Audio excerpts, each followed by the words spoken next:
Alors, bonjour tout le monde, André ici de Baseball Canada avec une autre présentation de la boîte à outils pour les facilitateurs.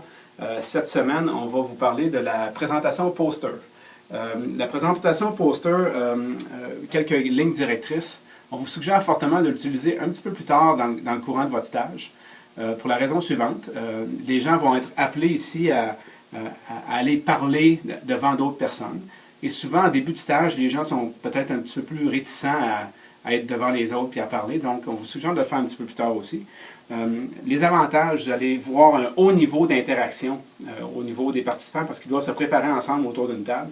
Donc ça, vous allez voir aussi un avantage. Et vous pouvez l'utiliser pour un même sujet ou pour différents mini-sujets à l'intérieur d'un même plus grand sujet. Donc, je vais vous expliquer avec un exemple très concret. L'exemple que je vais vous donner provient justement du stage lanceur-receveur où, à un certain moment, durant le stage, on veut enseigner à nos entraîneurs de comprendre bien leur rôle en tant qu'entraîneur des lanceurs. Et si vous suivez dans le cahier de travail, vous avez 3 différents scénarios. Alors, la façon dont on va procéder, juste avant d'aller plus loin, j'avais oublié de vous mentionner que ce qu'on a besoin comme matériel, vous allez avoir besoin de feuilles de flip chart comme ça, évidemment. Vous allez avoir besoin de crayons, marqueurs, et vous allez avoir besoin de tape. Donc, on revient avec notre tape. Ce qui est important, encore une fois, autant qu'on a de table, autant qu'on a besoin de feuilles, donc c'est une feuille par table, et autant que possible d'avoir un crayon par table, ce serait sage de le faire aussi. Donc, ce qu'on va faire, c'est vraiment facile. On a nos tables qui sont séparées ici, donc la table 1, la table 2, la table 3. Encore une fois, l'exemple idéal où on aurait autant de personnes à chaque table, 4 par table. Vous allez voir, ça n'a pas vraiment d'importance. Vous pouvez avoir une table de 5 et une table de 3. En autant qu'on ait 3 ou 4 tables, ça va. L'exemple que je vais vous donner, vous avez 3 scénarios. Alors, c'est pour ça que je l'ai divisé en 3 tables. Idéalement, je ne vous suggère pas d'aller plus que 4-5 personnes par table. Parce que vous savez ce qui se passe sur ce qu'on a. On est rendu avec 6-7 personnes par table. Il y en a qui ne font pas grand-chose, qui ne participent pas beaucoup. On appelle ça la paresse sociale, donc ils se fient aux autres pour compléter le travail.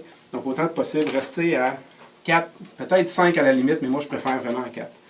Donc, ce qu'on fait, c'est assez simple. Vous assignez à chaque table un scénario différent. Vous avez 3 scénarios dans votre livre qui parlent de différentes situations qui peuvent survenir dans la gestion des lanceurs. Donc, la table 1 a le scénario 1, la table 2 a le scénario 2, et la table 3 a le scénario 3. Et là, ce qu'ils doivent faire, tout simplement, c'est prendre leur feuille et essayer de sortir le plus d'éléments possible pour résoudre le problème qu'on leur mentionne. On va laisser assez de temps. Les gens s'organisent ensemble. Il y a une personne qui identifie les éléments sur la feuille ici. Et une fois que c'est fait, peut-être après 5-10 minutes de travail, ce que vous allez faire, c'est que, encore une fois, il faut toujours identifier un leader à chacune des tables. Prenons par exemple qu'on a la personne A ici qui est le leader. Vous allez demander à la personne A ici de partir avec sa grande feuille, avec tous les éléments de réponse à la question, et vous allez l'envoyer à la table 2. Le leader du table 2 à la table 3 et le 3 à la table 1. Assez simple. Une fois rendu à leur nouvelle table, tout ce que le leader doit faire maintenant, c'est présenter la réponse à son scénario aux nouvelles personnes qui sont à leur table. Donc, les personnes ici à la table 2 vont être exposées à un nouveau scénario avec un nouveau set de réponses. Je peux m'exprimer ici. Et ainsi de suite. Vous allez faire la rotation 2 fois pour que chacune des tables ait été exposée aux 3 scénarios. Donc, vous avez vu, on va passer à travers 3 scénarios dans une période de temps assez courte. Le seul désavantage qu'on peut voir avec ça ici, c'est que le présentateur qui se promène d'une table à l'autre, lui, va être exposé seulement à son scénario. Il ne va pas être exposé aux réponses obtenues par la table 2 et par la table 3 aux 2 autres scénarios. Donc, pour un peu prévenir ce problème-là, ce que vous pouvez faire, lorsque le leader revient à sa table, vous pouvez leur donner du temps pour que les 3 personnes qui n'ont pas bougé puissent donner de l'information au présentateur qui s'est promené. Ou peut-être avoir 2 présentateurs. Donc, le A va aller à la table 2, mais lors de la deuxième transition, vous allez demander au B ici de faire la transition vers la table 3. Donc, c'est une façon de s'en tirer.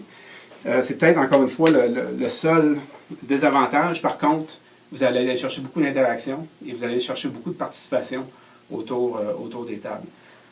Pas plus compliqué que ça. Encore une fois, ça vous permet d'utiliser un sujet, le même. Ça pourrait être le même scénario à chacune des tables.